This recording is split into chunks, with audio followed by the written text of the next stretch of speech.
네, 안녕하세요. 물리치료사 지봉학입니다. 이번에는 Adhesive capsulitis라고 하는 내용에 대해서 알아보도록 할게요. 한글로는 유착성 관절낭염이라고도 하는데 증상이 전형적으로 어깨 통증이 나타나고 가동성까지 떨어지기 때문에 이렇게 표현을 하기도 하고요. 영어권 국가에서는 프로즌 숄더라고도 많이 얘기를 하고, 한국에서는 오십견이라고도 아주 잘 알려져 있습니다. 제 페이스북 피드에도 제가 이전에 글을 남기기는 했는데, 오십견과 같은 경우는 오십견이 시작되는 초기에 어깨에서 많이 볼 수 있는 회전근개 질환과 감별 진단을 굉장히 잘 해야 합니다. 왜냐하면 어떤 게 문제인지에 따라서 치료의 방향이 굉장히 판이하게 달라질 수가 있기 때문에 그렇기도 하고요. 그래서 이번에 진행하게 되는 논문 읽기는 왼쪽 그림을 보게 되면 미국 물리치료사 협회에서 제공을 하는 학술지이기도 한데 JOSPT라고 하는, 미국에서는 그래도 물리치료 관련 저널 중에는 내용과 구성이 굉장히 좋은 저널인데요. 여기에서 나오는 임상 지침서 클리니컬 프랙티스 가이드라인스라고 하는 다양한 연구들을 모아서 임상에서 정말 어떻게 해야 하는지에 대한, 어떻게 보면 매뉴얼이라고도 볼 수가 있어요. 그래서 여기에 나와 있는 내용들은 비교적 신뢰가 굉장히 높기 때문에 이 내용들을 근거로 해서 우리가 오십견이라는 질환을 어떻게 바라봐야 할지, 그리고 어떻게 진단을 하고 또 환자 치료와 환자 교육은 어떻게 해야 될지를 알아보도록 하겠습니다. 기본적으로 치료사들을 위한 내용을 정리 중이기는 한데요. 제가 생각을 해보니까 오십견을 가지고 있는 환자분들과 같은 경우는 이 정도의 전문적인 내용 또한 알아도 좋을 거라고 생각을 합니다. 왜냐면 오십견과 같은 경우는 성공적인 치료와 관리를 위해서 환자 교육이 정말 중요한 부분을 담당하고 있기 때문에, 만약에 이걸 보시는 치료사분들께서 주위에 오십견을 가진 환자분들을 직접 보고 계신다면 한번 들어보시고 객관적으로 추천을 해도 될 정도라면 추천도 해 주셨으면 좋겠어요. 그러면 지금부터 오십견에 대한 내용들을 천천히 한번 알아보도록 하겠습니다. 자, 그러면 먼저 유병률과 병리 해부학적인 특징들부터 먼저 보도록 할게요. 오십견과 같은 경우는 크게 1차성과 2차성으로 볼 수가 있습니다. 1차성은 특발성이라고도 하거든요. 1차성 오십견은 이유가 없어요.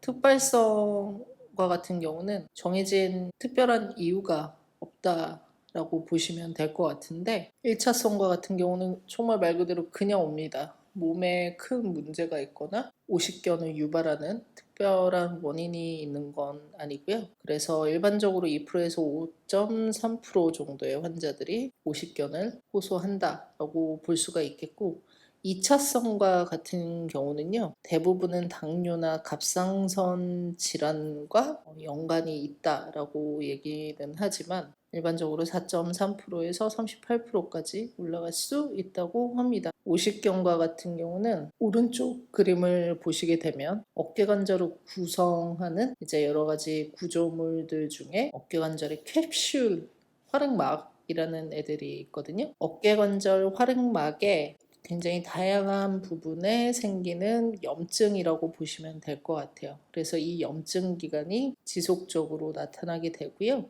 염증으로 인해서 혈관 형성과 새로운 신경들까지 계속 자라나게 돼서 극심한 통증을 호소를 하게 되는 거죠. 오른쪽 그림을 보게 되면 어깨관절은 다양하게 캡슐, 어깨관절을 지지해주는 인대들로 구성이 되어 있는데, 이 어깨관절 주위 인대들과 함께 캡슐의 다양한 부분에 염증이 생기는 게 바로 오십견이라고 이라고 보시면 될 것 같습니다. 그래서 이 오십견에는 이 활액막의 염증으로 인해서 결국엔 섬유화까지 진행이 돼서 이 캡슐들이 굉장히 두꺼워지게 되고 가동 범위까지 줄어들게 되는 거죠. 새로운 신경들이 자라나기 때문에 심한 통증 반응까지 나타나게 되고요. 특히 오십견 초기와 같은 경우는 휴식 시 그리고 움직임 시에도 둘 다 극심한 통증 반응을 나타나게 되는데, 제가 오십견으로 진단을 받은 환자들 그리고 극초기에 와서 시간이 지남에 따라 오십견이라고 확진이 된 사람들을 인터뷰했을 때는 휴식 시 통증이 오십견 초기에 가장 많이 발견이 됐는데, 그 중에서도 특히 가장 많이 호소를 했던 통증은 뭐냐면 수면 시 통증이에요.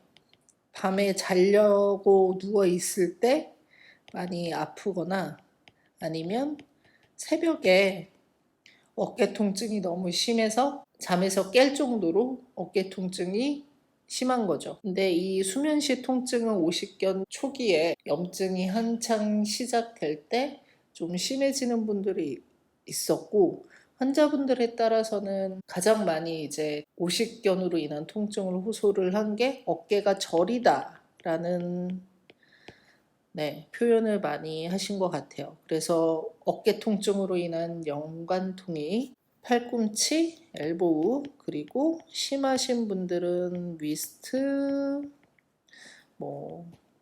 손까지 같이 통증을 호소했었던 기억이 납니다. 오십견은 다른 질환과 감별 진단할 수 있는 가장 큰 특징으로는 다양한 방향에서 패시브 ROM의 제한, 그러니까 환자분들도 팔을 들어 올리거나 아니면 허리로 팔을 가져가지 못하는데, 임상가들이 검사한 패시브 ROM의 검사에서도 어느 정도 오십견이 진행이 된 환자분들과 같은 경우는 제한이 나타납니다. 특히 어느 쪽에? 외회전, 익스터널 로테이션 쪽에. 그래서 환자분들과 같은 경우는 어깨 외회전이 필요한 동작들, 트는 동작이라든가 아니면 옷을 입을 때 또는 개인 위생과 관련을 해서 샤워를 하거나 아니면 볼일을 보고 뒤처리를 하게 될 때 많은 통증과 불편이 있게 되는 거죠. 로테이터 커프 질환과 같은 경우에는 패시브 RON의 제한이 있는 경우가 거의 없어요. 오십견을 동반하는 경우에서는 생길지도 모르겠지만, 로테이터 커프와 같은 경우는 MRI 상에서 로테이터 커프의 한두 개 정도의 근육이 완전히 끊어진 환자분들도 패시브 ROM에서는 제한이 없었습니다. 제 경험으로는 그래요. 그래서 오십견 초기와 로테이터 커프 질환의 감별 진단이 또 우리 물리치료사들에게 중요하다고 볼 수가 있겠습니다. 이 그림은 오십견 환자들의 어깨와 어깨에 큰 문제가 없는 환자들의 어깨 관절을 관절경으로 본 사진이에요. 저는 이에 대한 내용을 준비할 때 꼭 관절경을 통한 어깨 관절의 모습을 꼭 소개를 하고 싶었습니다. 왜 그러냐면 오십견에 대한 치료들이 너무 근거가 없는 내용들이 많아요. 근데 이 그림을 보면 앞으로 하게 될 치료에 대해서 어느 정도 합리적인, 상식적인 생각을 할 수가 있고, 특히나 이걸 환자분들이 보시게 된다면 저 또한 임상을 하고 있는 임상가로서 최대한 객관적인 내용들을 이해하기 쉽게 알려드리고 싶거든요. 그래서 이 그림을 넣고 싶었습니다. 왼쪽에 있는 그림은 오십견 환자들의 관절경 사진이에요. 제가 오십견은 뭐라고 그랬죠?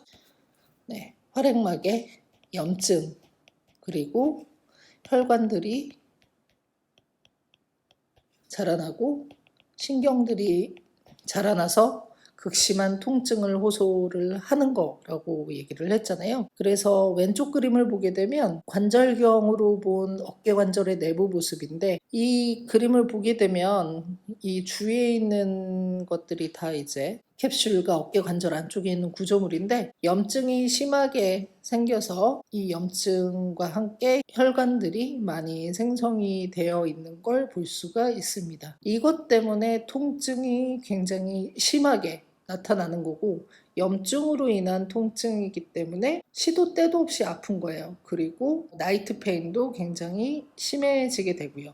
염증이 없는 정상적인 어깨 관절은 오른쪽 그림에서 보듯이 굉장히 깨끗합니다. 굉장히 하얘요. 그러면 오십견과 같은 경우는 염증으로 시작을 해서 그 주위에 있는 캡슐 그리고 리가멘트까지 같이 장기적으로 손상이 되기 때문에 이 내용을 알고 계시게 되면 우리가 어떻게 오십견을 치료함에 있어서 방향을 잡아야 하는지를 간접적으로 알려준다고 저는 생각을 하거든요. 환자분들을 보게 되면 정말 뭐 말도 안 되는 치료들을 계속적으로 하시다가 오시는 분들도 많아서 이 내용을 먼저 설명을 해드리고 넘어가도록 하겠습니다. 네, 위험 요소를 보도록 할게요. 오십견에 대한 병인론, 인과관계는 아직까지 확인이 되지는 않았습니다. 그래서 이유 없이 왔다가 이유 없이 가요. 그래서 저는 항상 환자분들께 얘기를 하거든요. 특별한 원인이 없이 그냥 온다. 그래서 환자분의 어깨나 환자분의 몸 상태에 그렇게 큰 문제는 없을 것이다. 그렇기 때문에 집에 가시는 길에 로또 한 장 사고 들어가시라고.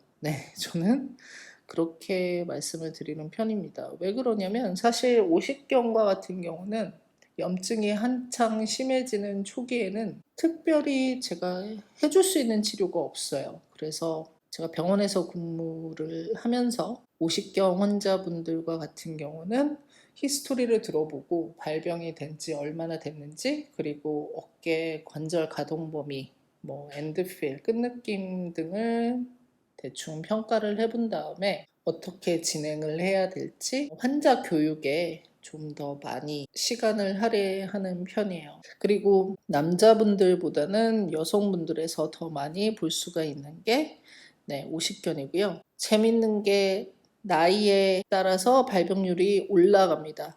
그래서 대부분의 환자분들은 40대에서 한 65세까지 분포가 되어 있는 경우도 있는데 제가 오십견 환자분들과 같은 경우는 젊은 사람들도 본 적이 있습니다. 20대에서 30대 환자분들도 오십견을 충분히 호소를 할 수가 있겠고 65세가 넘어가는 또 70에서 80대 환자분들도 오십견을 호소하는 걸 본 적이 있습니다. 재밌는 건 이 오십견이 피크로 가장 많이 호소하는 나이대가 있는데 51세에서 55세까지 하더라고요. 그래서 한국에서는 50세 많이 호소하는 어깨질환이라고 해서 오십견이라고 표현을 하는 것 같습니다.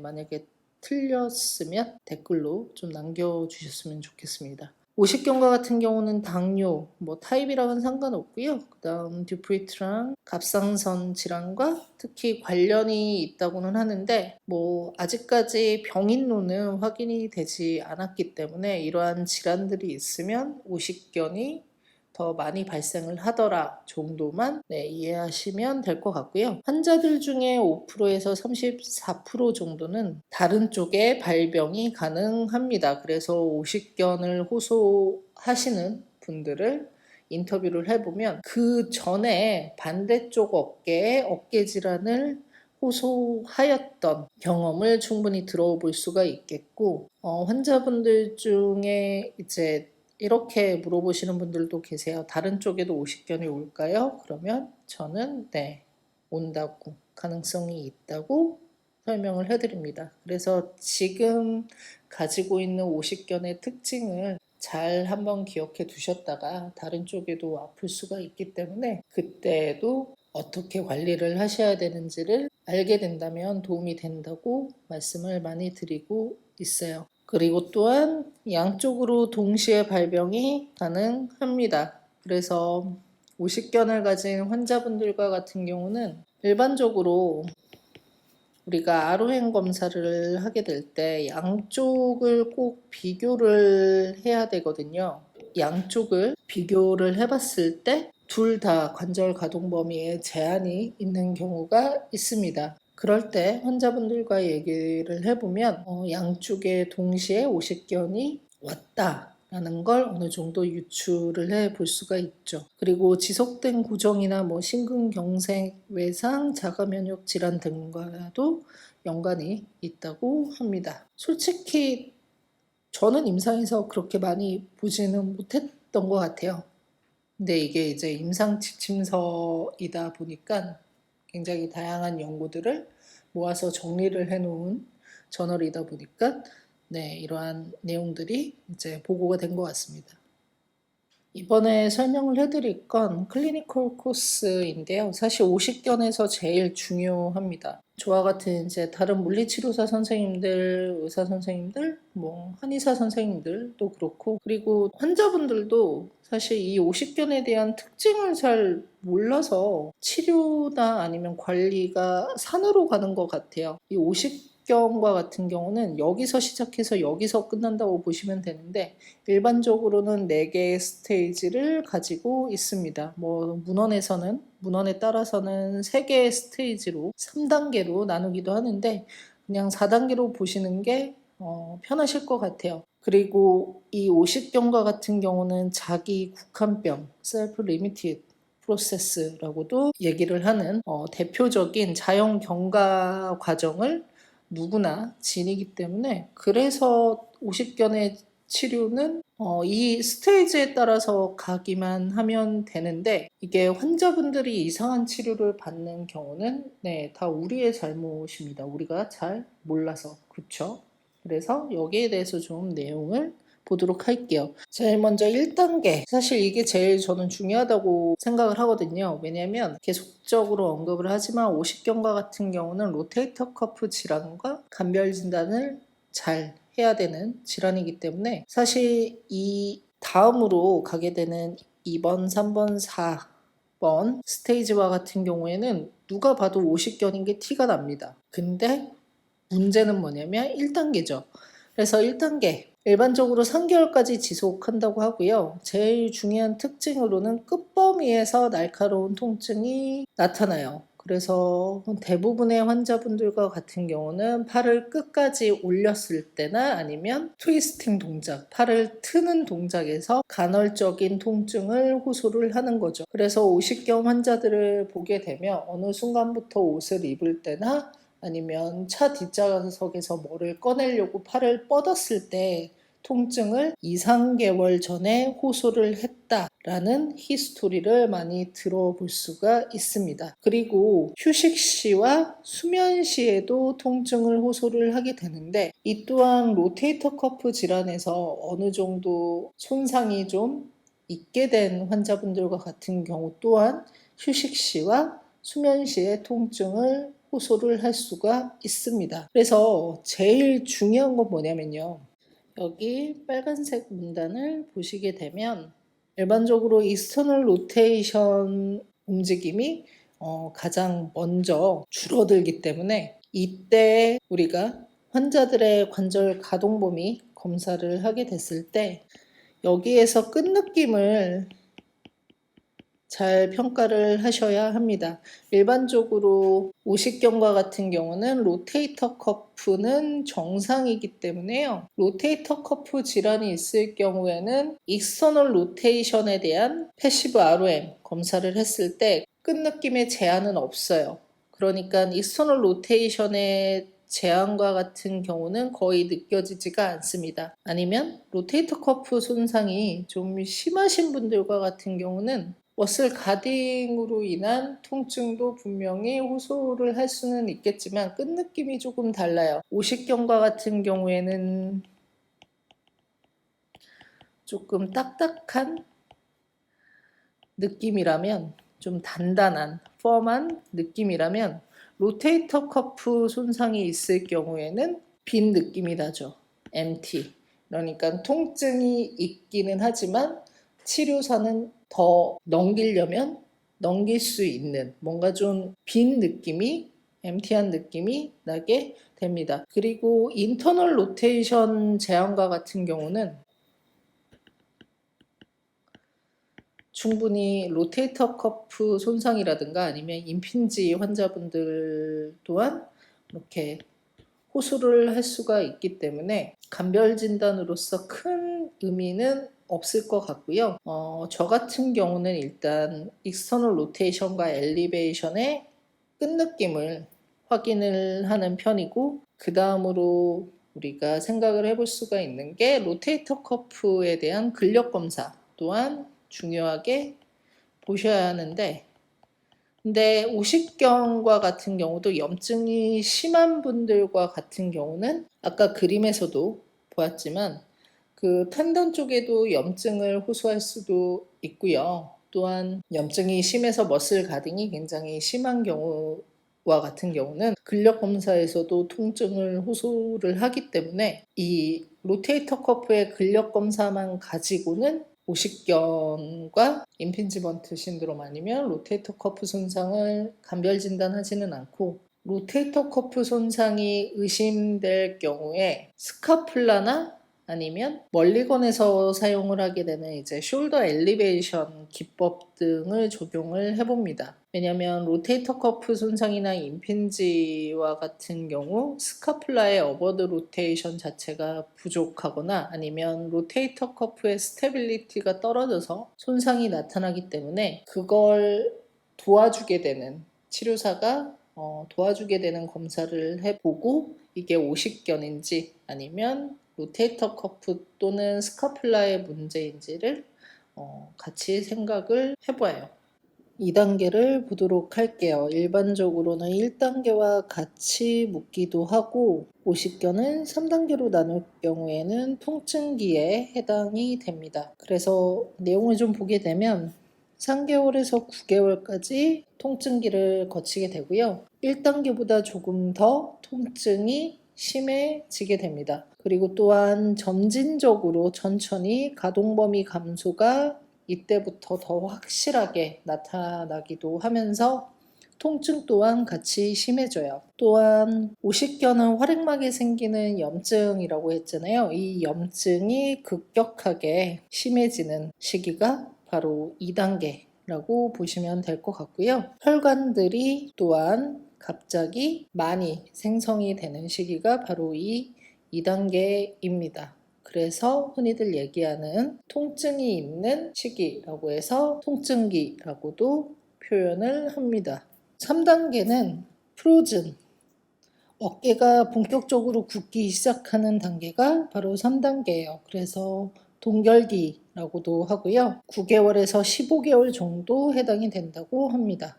통증은 조금씩 조금 빠르신 분들은 좀 처음보다는, 그러니까 한창 아플 때보다는 조금 적어지는 경향이 있지만 가동 범위 감소가 굉장히 많이 나타나게 되는 시기가 바로 이 프로즌 동결기라고 보시면 될 것 같은데, 염증이 한창 많이 이렇게 생기다가 어깨 관절에 있는 캡슐 쪽에 섬유화가 진행이 되기 때문에 관절에 있는 공간들도 굉장히 작아지게 되면서 캡슐 자체가 두꺼워지게 됩니다. 그래서 통증과 함께 관절 가동 범위의 감소가 특징적인 기간이라고 볼 수 있겠어요. 그래서 굉장히 심한 분들은 이제 익스터널 로테이션이나 인터널 로테이션, 그러니까 외회전과 내회전 검사를 해봤을 때 간단하게 관절이 정말 여기서 굳은 게 아닌가 싶을 정도로 움직이지 않는 상태가 바로 이 프로즌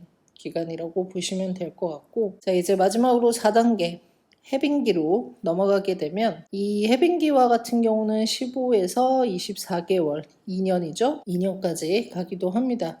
통증은 굉장히 많이 감소가 돼요. 거의 휴식기 통증은 느끼지 않을 정도로 감소가 되고요. 관절 가동 범위의 제한만 느끼지 한창 아플 때 환자분들이 굉장히 날카롭게 통증을 호소하는 그런 통증 또한 느끼지 않는 단계가 이 해빙기에 해당한다고 보시면 될 것 같고, 가동 범위 감소는 지속적이라고 합니다. 그리고 마취 하에 가동 범위를 측정했을 때 가동 범위 감소 또한 동일해요.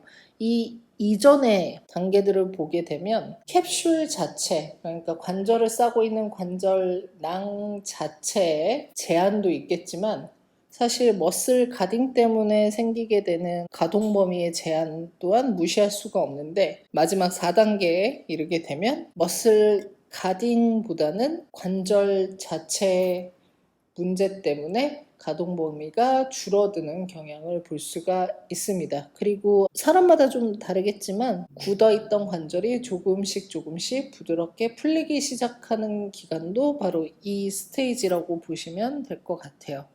그래서 제일 마지막 문단이 사실 되게 중요한 내용인데, 오십견과 같은 경우는요, 대표적인 이제 어깨 셀프 리미티드 프로세스를 거칩니다. 이전에도 언급을 했지만 자기 국한적인 과정을 거쳐요. 그래서 오십견을 호소하시는 어떠한 분들 또한 정해진 이 4가지 임상 경과를 거치기 때문에 사실 특별한 치료를 하지 않아도 언젠가는 풀립니다. 기간이 문제지. 그래서 되게 빠르신 분들은 한 6개월에서 8개월 정도에도 시작부터 관절 가동 범위가 풀리는 그 시간까지 6개월에서 8개월 정도 앓다가 끝나시는 분들도 봤고요. 되게 기신 분들은 한 3, 4년까지 호소하시는 분들도 있었어요.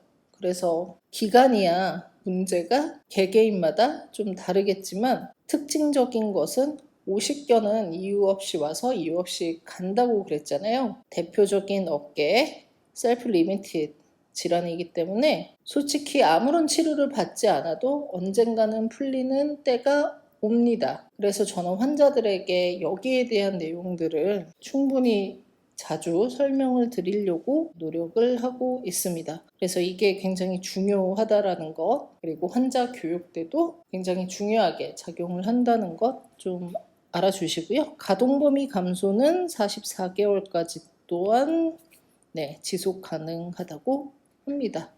그러면 다음 슬라이드를 보도록 할게요. 이번 슬라이드는 오십견에 대한 진행 과정을 가장 잘 보여주는 그래프라고 해서 제가 좀 넣어봤는데요. 오십견에 대한 내용들을 좀 검색을 해보면 굉장히 다양한 그래프들이 나오는데, 제가 생각하기에는 이게 가장 오십견의 특징을 잘 보여주지 않나 라는 생각에 이 그래프를 넣어봤습니다. 오십견 시작 시 통증은 그렇게 크지 않아요. 그래서 어느 순간부터 아무런 이유 없이 통증을 느끼는 경우도 있고요. 아니면 염증이 시작이 됐는데 머리 위로 팔을 올리는 동작을 하다가 통증을 느껴서, 아니면 물건을 들다가 통증을 느껴서 환자분들과 같은 경우는 어깨를 다친 거라고 생각을 할 수도 있죠. 하지만 감별 진단을 잘 해보고 또한 로테이터 커프, 회전근개에 대한 검사를 해봤을 때 문제가 없는 경우도 분명히 있기 때문에 이 시기에 감별 진단이 굉장히 중요하다고 생각을 합니다. 그래서 통증은 아무런 이유 없이 점진적으로 증가를 하게 되면서 통증이 어느 정도 느끼게 됐을 때 관절 가동 범위의 감소까지 같이 느끼게 되는 거죠. 그래서 이 통증과 관절 가동 범위의 감소, 제한은 시간이 지나면서 점점 심해지다가 동결기에 관절 가동 범위의 제한은 피크를 찍고요. 그 다음에 통증은 오히려 조금씩 좋아지게 됩니다. 마지막으로 해빙기에 이르게 되면 통증 또한 많이 좋아지게 되고요. 관절 가동 범위 또한 어느 정도 회복을 하는 걸 볼 수가 있겠죠. 치료를 할 때는 사실 통증이 조금 떨어지게 되는 이 시기가 제일 중요하다고 보실 수가 있겠고, 여기에 대해서 어떻게 치료를 하고 어떤 방법으로 접근을 해야 되는지는 앞으로 나올 이제 임상지침서 내용 중에 치료 파트에서 다시 한번 논의를 해보도록 하겠습니다. 자, 그러면 이번 슬라이드에서는 오십견에 대한 진단은 우리가 어떻게 해야 되는지를 좀 보도록 할게요. 일단 오십견과 같은 경우는 1차성과 2차성이 있다고 했고요. 히스토리와 그러니까 환자가 겪어온 과정 그리고 이학적 검진을 통해 진단을 하게 돼요. 결국에는 엑스레이나 MRI와 같은 영상의학적인 검사는 굳이 필요 없다라는 거죠. 여기서 중요한 게 우리가 히스토리를 들어보면 아무런 일을 하지 않아도 손상이 없어도 우리가 오십견으로 인한 통증은 이유 없이 생기는 염증 때문에 휴식 시에도 통증을 느낄 수가 있다고 했잖아요. 염증의 강도를 떠나서 통증에 대한 환자의 반응은 굉장히 주관적이기 때문에 휴식 시에 갑자기 통증이 생기게 되면 영상의학 검사를 꼭 해봐야 되는 경우가 있습니다. 그게 뭐냐면 칼시픽 텐디나이티스, 석회성 건염,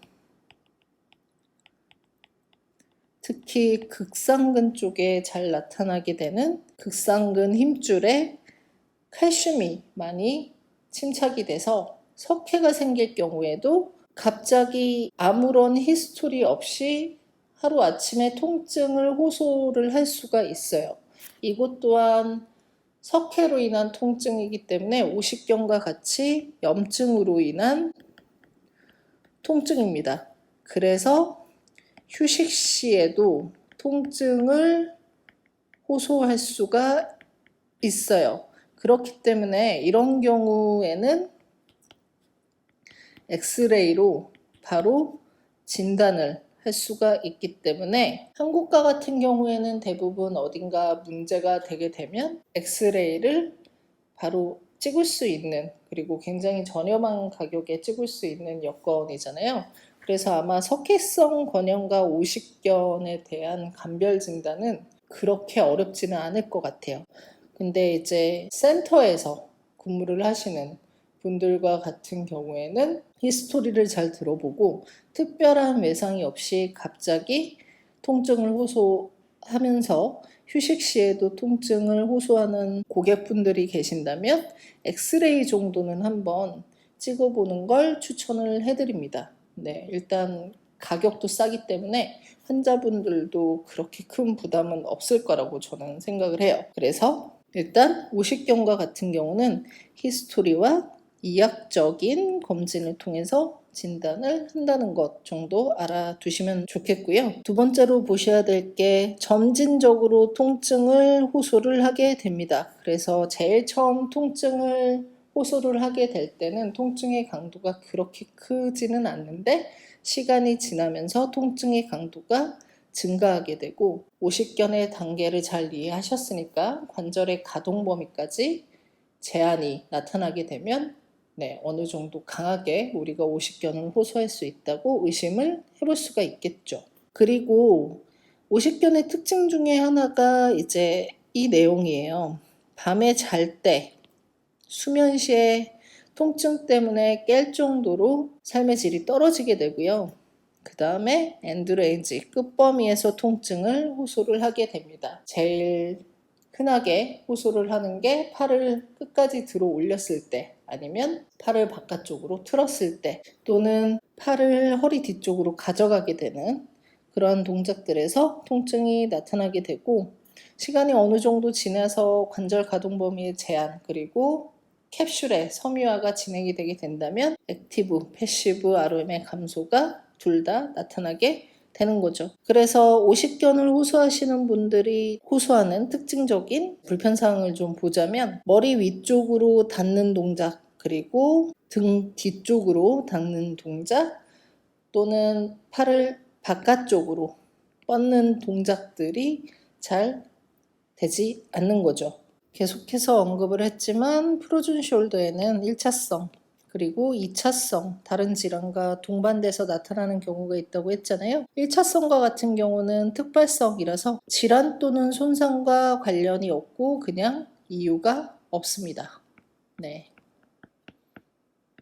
그냥 와요. 그리고 그냥 갑니다. 2차성으로 보자면 일단 제일 잘 알려져 있는 게 당뇨와 갑상선 질환이 있게 될 경우에 오십견을 좀 더 흔하게 호소할 수 있다라는 내용이고, 어깨 외적인 그리고 내적인 내용이 있는데 외적인 부분으로는 뭐 뇌혈관 질환, 심근경색, 골절이 있게 될 경우 아니면 장기간 고정 등이 있게 됩니다.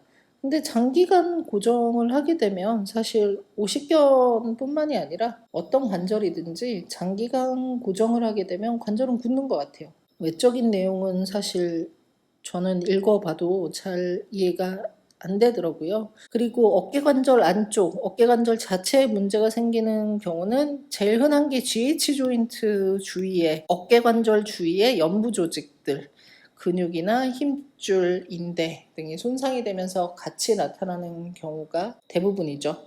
그래서 회전근개의 힘줄에 문제가 있다거나 아니면 방금 언급을 했었던 석회성 건염이 있게 될 경우에도 같이 나타날 수 있다고는 하는데 저는 사실 물리치료사라서 이런 경우들은 잘 못 본 것 같아요. 하지만 영상의학적인 검사를 함께 생각하시는 의사 선생님들은 아마 이런 경우들을 많이 보지 않았을까 생각을 해봅니다. 그럼 다음으로 넘어가도록 할게요.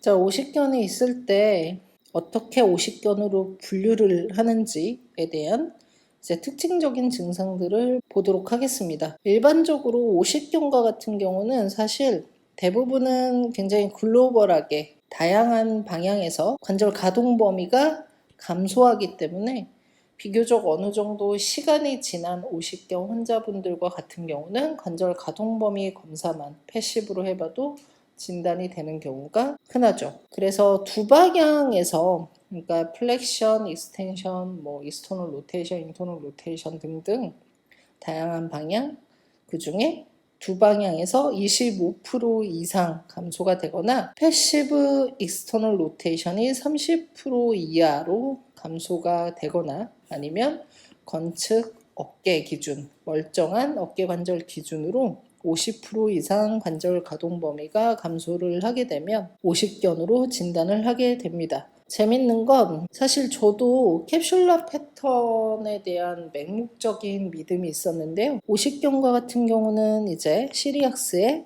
캡슐라 패턴은 언제나 일치하지는 않는다고 해요. 그래서 어깨 관절의 캡슐라 패턴과 같은 경우는 익스터널 로테이션이 가장 심하게 제한이 오고 그 다음으로 에이비덕션, 그 다음 인터널 로테이션 제한이 오게 되는데 오십견과 같은 경우도 어쨌든 캡슐의 염증이기 때문에 저 또한 캡슐라 패턴으로 나타나는 경우에만 오십견이라고 생각을 했었는데 캡슐라 패턴은 언제나 일치하지는 않는다고 합니다. 하지만 가장 흔하게 볼 수 있는 패턴은 익스터널 로테이션, 에이비덕션, 인터널 로테이션의 감소를 볼 수가 있죠. 결국에는 캡슐러 패턴이네요.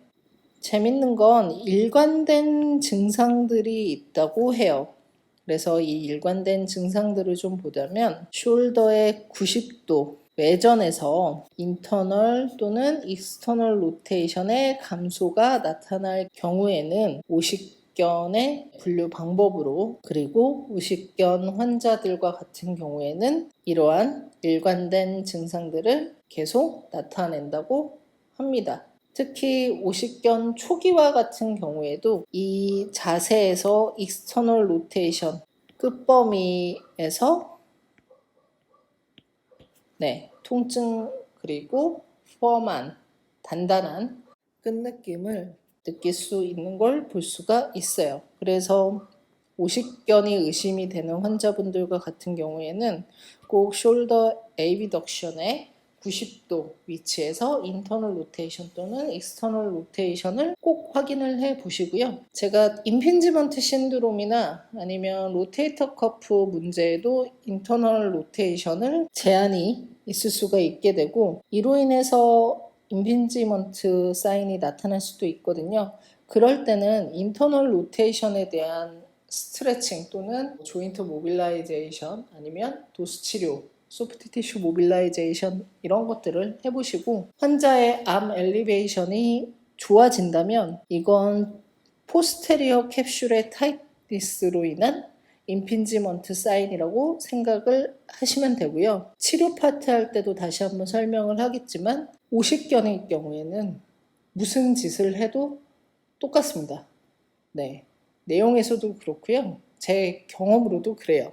그래서 여기에 대한 내용도 꼭 한번 생각을 해보셨으면 좋겠고, 논문에서 나오는 내용이지만 임핀지먼트 사인을 알아보기 위한 스페셜 테스트는 감별 진단에 있어서 크게 도움이 되지 않는다고 합니다. 그래서 이 내용 또한 알아주셨으면 좋겠어요. 자, 이 내용은 어깨 관절에서 흔하게 볼 수 있는 다양한 질환들 중에 어떻게 우리가 감별 진단을 해야 되는지를 잘 보여주는 내용인데, 제가 중요한 내용들만 이제 하이라이트를 해놨습니다. 그래서 같이 한번 보도록 할게요.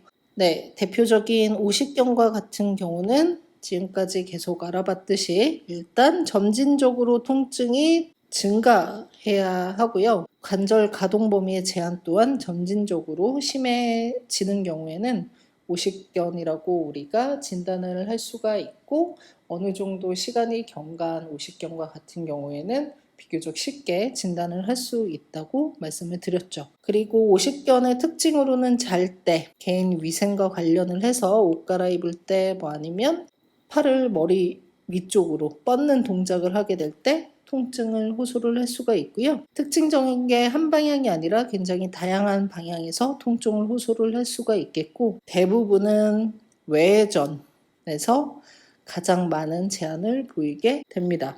그리고 이게 중요한데, 어깨 관절을 45도 그리고 90도에서 각각 외회전 또는 내회전 검사를 해보는 거예요. 그래서 45도에서는 잘 움직였는데 90도에 가서 외회전 또는 내회전의 가동 범위가 줄어들었다면 조인트 캡슐 전체의 공간이 줄어들었다고 보시면 될 것 같습니다. 이게 인대 역할 때문에 그런 건데요. 그래서 꼭 외회전 검사나 내회전 검사를 하실 때는 45도에서 한번 검사를 해보시고 90도에서 다시 한번 검사를 해보신 다음에 관절 가동 범위의 차이 아니면 통증의 차이를 좀 보시는 게 좋을 것 같아요. 그리고 오십견이 아니라는 룰 아웃을 하게 될 때 가장 특징적인 사인은 사실 패시브 ROM과 같은 경우 노멀, 정상이라는 게 가장 중요하겠죠. 자, 두 번째로 볼 건 어깨 관절의 스테빌리티와 움직임, 협응이 문제가 되는 경우예요. 그래서 이 두 번째에 있는 내용들은 숄더의 인스테빌리티 문제이고 디스로케이션과 관련되어 있는 문제라서 우리가 어깨 관절에서 잘 나타날 수 있는 질환인 슬랩 손상이 있을 수가 있겠죠. 그래서 이 숄더의 인스테빌리티 또는 디스로케이션과 같은 경우는 숄더 조인트는 어디가 가장 약하죠? 엔테리어 쪽. 그쵸? 그래서 슬랩이든 벤카르 손상이든 아니면 디스로케이션이 있을 때 대부분 다 앞쪽에 있는 구조물들이 문제가 되는 거잖아요. 앞쪽 구조물들이 문제가 있게 될 경우 대부분은 숄더 조인트, 특히 휴머러스 헤드가 앞쪽으로 튀어나오는 동작인 에이비덕션인데 수평 외전이죠.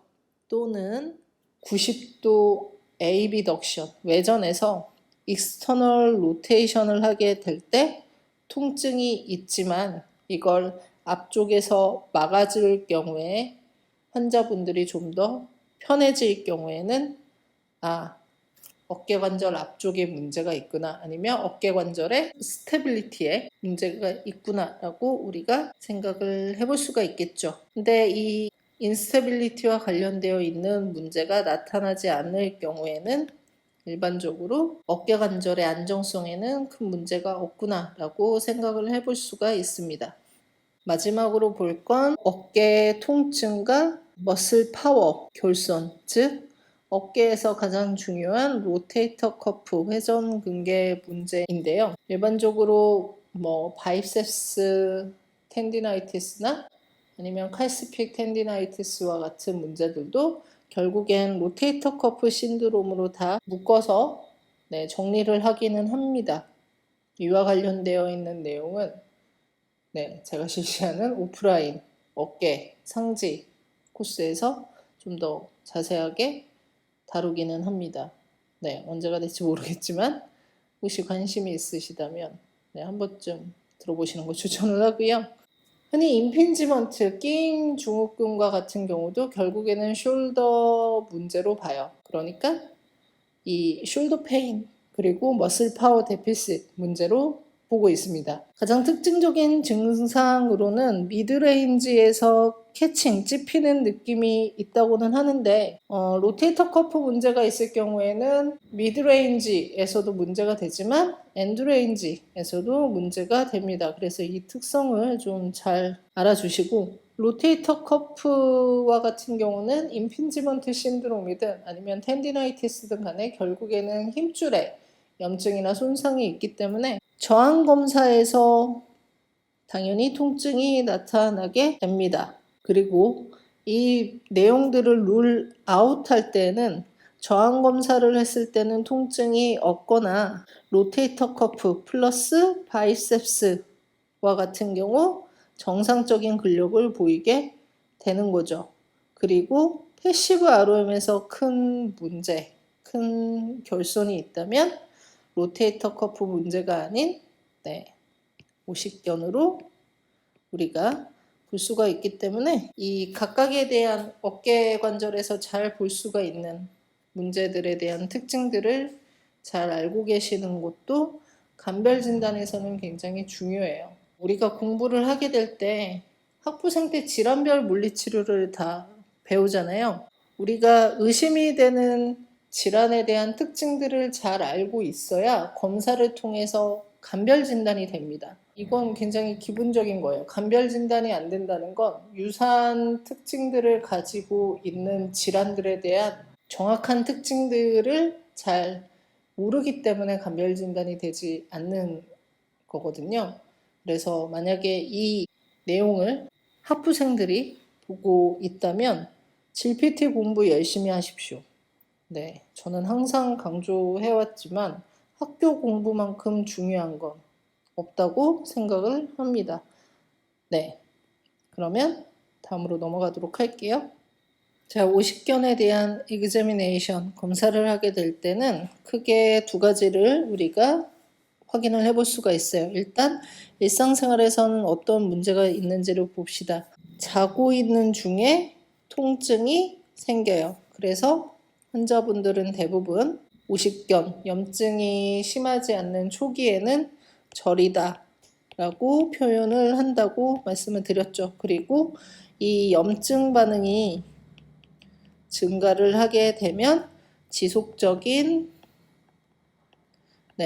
나이트 페인을 호소를 하게 되는 거죠.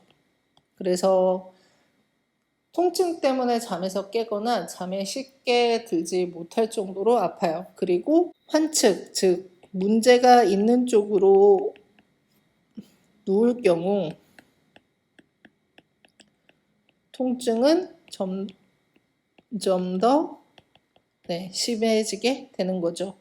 그리고 개인 위생 또는 드레싱을 하게 될 때 통증으로 인해서 이러한 액티비티에 제한이 오게 되고요. 팔을 뻗는 동작, 오버헤드, 특히 숄더 레벨이나 아니면 그 위쪽, 머리 위쪽으로 뻗는 동작이 되지 않고 팔을 허리로 가지고 가게 되는 이러한 동작들, 그리고 오버헤드 액티비티들이 안 되게 되는데 사실 1번 그리고 1, 2, 3번 다 똑같은 것 같아요. 로테이터 커프 손상이 심한 환자분들도 사실 이러한 세 가지 동작이 되지 않습니다. 그래서 이 동작만으로 오십견을 진단을 하기에는 좀 무리가 있는 것 같고 이 액티비티 리미테이션과 같은 경우는 어깨 통증이 있는 분들과 같은 경우는 대부분 공통적으로 해당이 되는 게 이러한 내용들인 것 같아요.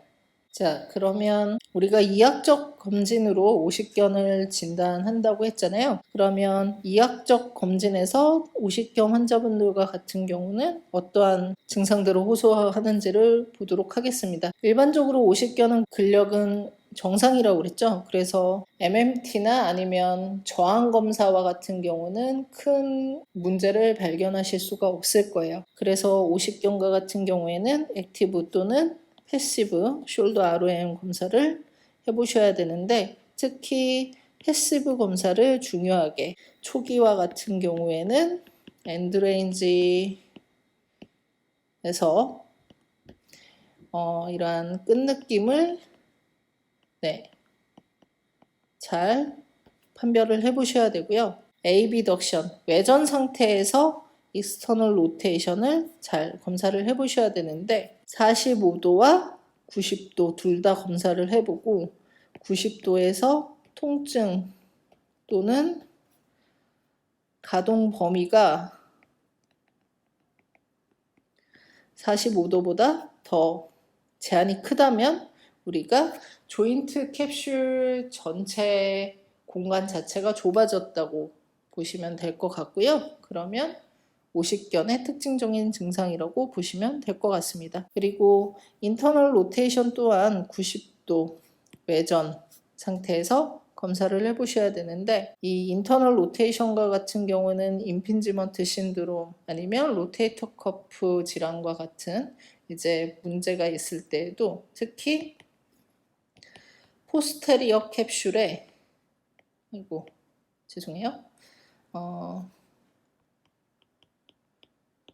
쇼트니스가 있을 때에도 인터널 로테이션에 제한이 있어요. 그럴 경우에는 인터널 로테이션 방향으로의 조인트 모빌라이제이션 아니면 소프트 티슈 모빌라이제이션, 스트레칭과 같은 신장 운동을 적용을 해보고, 그 이후에 어깨 관절의 가동 범위를 다시 검사를 해보는 거죠. 문제가 있던 동작들, 엘리베이션이면 엘리베이션, 아니면 에이비덕션이면 에이비덕션 등을 검사를 해보시고, 통증이나 가동 범위에 향상이 있을 경우에는 오십견보다는 로테이터 커프 아니면 GH 조인트의 인스테빌리티 등과 같은 문제라고 생각을 해보시면 될 것 같습니다. 그리고 오십견과 같은 경우에는 숄더 플렉션 또는 에이비덕션을 검사를 해보시면 될 것 같아요.